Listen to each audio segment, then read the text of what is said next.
وكفى وسلام على عباده الذين اصطفى أما بعد فعن أبي هريرة رضي الله عنه عن النبي صلى الله عليه وسلم قال إياكم والحسد فإن الحسد يأكل الحسنات كما تأكل النار الحطب رواہ ابو داود۔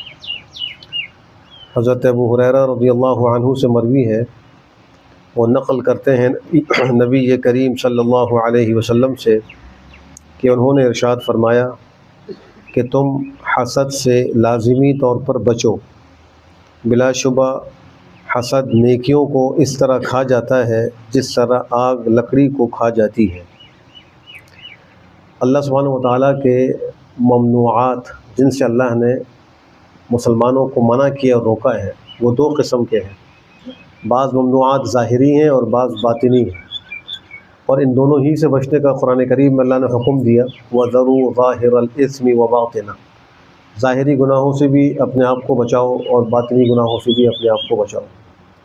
باطن کے گناہوں میں ایک بڑا خطرناک گناہ وہ حسد ہے۔ اس حدیث شریف میں اس کی خطرناکی کو یوں بیان فرمایا کہ حسد نیکیوں کو ایسے کھا جاتا ہے جیسے لکڑیوں کو آگ کھا جاتی ہے۔ سب سے پہلے یہاں پر حسد کی تعریف کا جاننا بھی ضروری ہے، اس کی مختلف اقسام ہیں، اس کے مختلف اسباب ہیں اور اس کا علاج ہے، ان سب باتوں کا جاننا ہر مسلمان کے لیے بہت ضروری ہے۔ حسد کہتے ہیں کسی آدمی سے جس کے پاس کوئی نعمت موجود ہو، اس نعمت کے زوال کی تمنا کرنا کہ یہ نعمت اس سے زائل ہو جائے، وہ اس نعمت سے محروم ہو جائے، اس زوال نعمت کی تمنا کو حسد کہا جاتا ہے۔ اس کی ایک قسم تو یہ ہے کہ کوئی شخص کبھی ایسا کرتا ہے کہ کسی کے بارے میں یہ تمنا کرتا ہے کہ اس سے نعمت چھن جائے، بس اتنا ہی اس کے دل میں خواہش ہوتی ہے، یہ بھی حسد کی ایک قسم ہے۔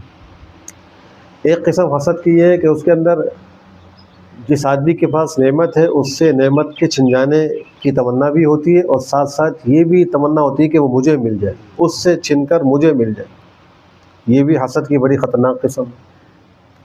اور تیسری قسم حسد کی یہ ہوتی ہے کہ اس کے اندر اس سے نعمت کے چھننے کی تمنا تو نہیں ہوتی، لیکن نعمت کو دیکھ کر دل میں جلن اور دل کے اندر ایک اس کے بارے میں منفی خیال پیدا ہوتا ہے، نہ زوال کی تمنا کرتا ہے نہ اپنے لیے حصول کی تمنا کرتا ہے، لیکن اس کو دیکھ کر جل رہا ہوتا ہے، یہ بھی قابل اصلاح ہے۔ اور ایک چوتھی صورت ہے، اور وہ یہ ہے کہ کسی کے پاس نعمت کو دیکھ کر اس نعمت کے حصول کی تمنا کرنا، لیکن اس آدمی سے چھن جانے کی کوئی تمنا نہ ہو، نہ اس کی اس نعمت کے بارے میں کوئی منفی خیال ہو، تو اس کو رشک یا غبطہ کہا جاتا ہے۔ یہ فی نفسی ہی جائز ہے، اس میں کوئی مواخذہ نہیں۔ کسی آدمی کے پاس کوئی اچھی چیز دیکھی تو اس کے حصول کے دل میں تمنا پیدا ہو گئی، لیکن اس آدمی کے بارے میں کوئی برا خیال پیدا نہیں ہوا، نہ نعمت کے چھن جانے کا خیال پیدا ہوا، تو یہ رشک اور غبطہ ہے۔ اگر کسی کے دل میں یہ حال ہو تو اس سے کوئی اس کا مواخذہ نہیں ہے۔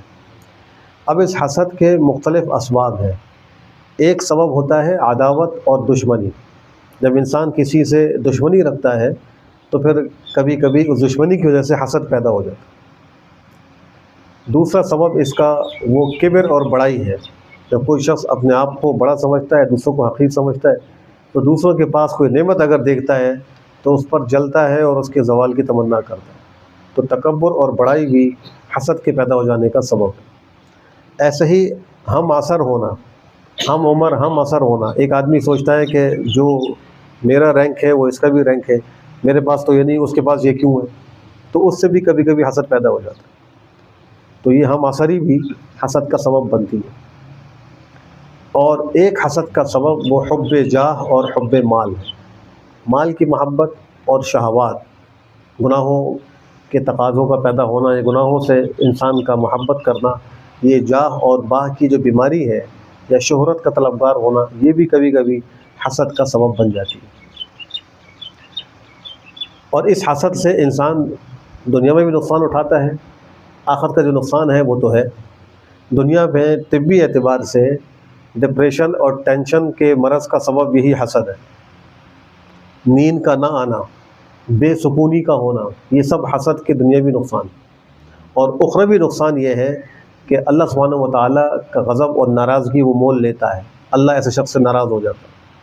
اسی طریقے سے اس حدیث شریف میں اخروی نقصان ذکر ہوا کہ نیکیوں کو یہ حسد کھا جاتا ہے۔ اب روزہ رکھا ہوا ہے، تلاوت بھی کر رہا ہے، تراویح بھی پڑھ رہا ہے، لیکن حسد کی وجہ سے ساری نیکیاں اس کی ضائع ہو رہی، یہ اتنا بڑا نقصان۔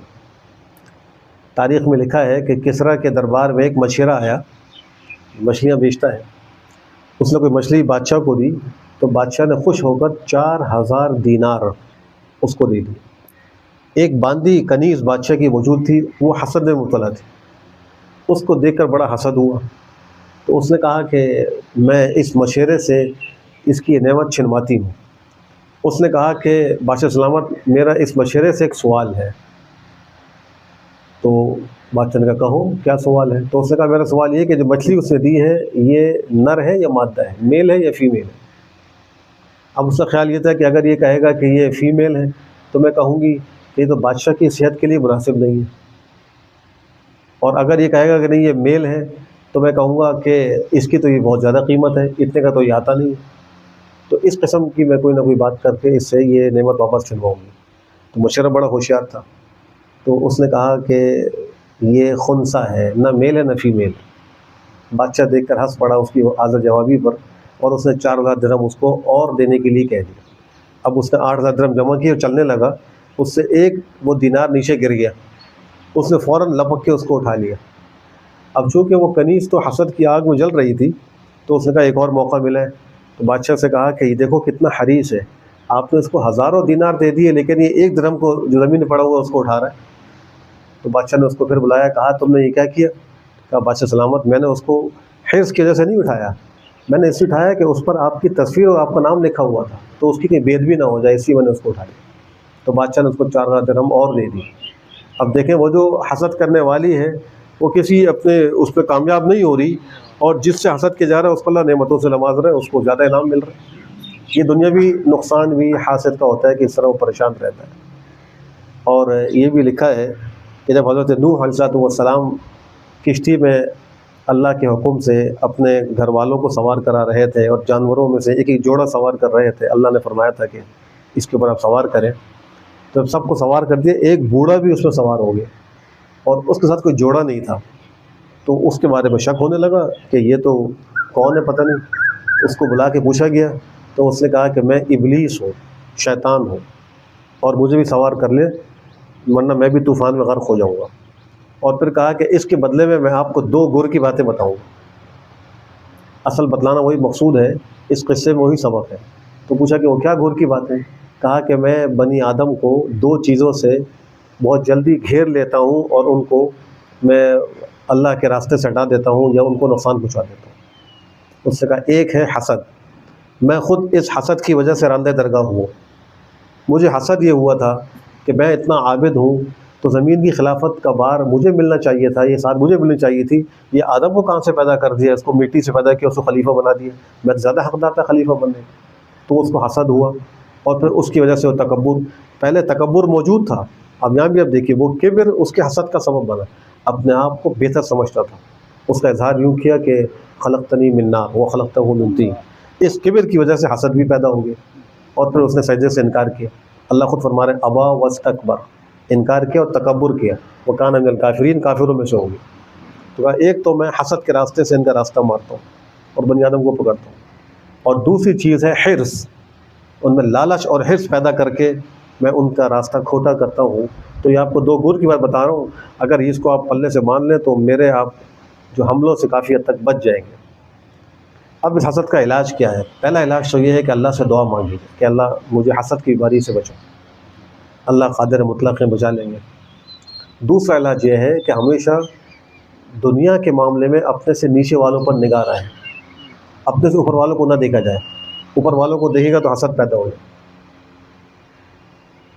اور تیسری چیز یہ ہے کہ جس آدمی کے بارے میں حسد کا گمان ہو رہا ہو تو اس کے لیے دعائیں کریں، اللہ اس کو اور نعمتیں دے، اللہ اس کو اور ترقی دے، یہ دعائیں کریں، اس سے دل کا حسد کم ہوگا۔